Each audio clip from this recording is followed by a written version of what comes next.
Bonjour, Véronique, j'ai 53 ans, je suis directrice exécutive d'une biopharma, une petite biopharma start-up, et j'ai décidé de faire cette formation pour reprendre confiance en moi, fixer mon positionnement, je dirais, dans la durée, un positionnement professionnel qui était un petit peu mis à mal par la perte de ma voix.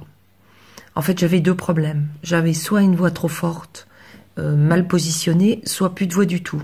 Donc ça faisait une communication qui n'était pas positive au quotidien et en tout cas qui ne me satisfaisait pas.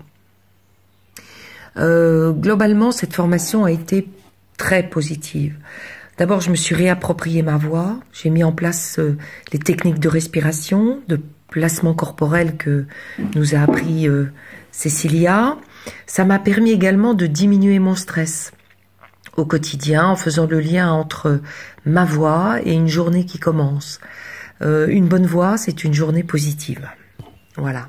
Ça m'a permis également de reprendre une légitimité qui avait un peu disparu dans mon travail.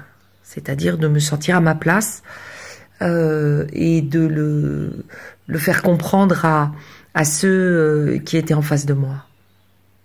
Alors, si je retiens deux points forts dans cette formation, c'est d'abord d'avoir fait ressortir les qualités de communicant qui étaient en sommeil. Parce qu'en fait, je crois qu'on a tous des qualités de communicant, mais qu'on ne sait pas les exploiter, on ne les connaît pas. Et cette formation permet vraiment au-delà de la voix, de se placer en communiquant par la voix bien sûr, par le geste, par le silence, par l'écoute. Donc voilà, ça m'a permis également, je dirais que l'autre point fort, c'est d'avoir canalisé l'émotion. J'avais une émotion assez réductrice, assez handicapante, et donc j'ai développé, j'ai canalisé cette émotion, on en a tous, j'ai développé l'écoute, et j'ai reconnu le pouvoir du silence, c'est-à-dire, dans cette écoute, les moments forts de silence permettent de mieux se comprendre. Donc une communication positive que je conseille à tout le monde. Merci.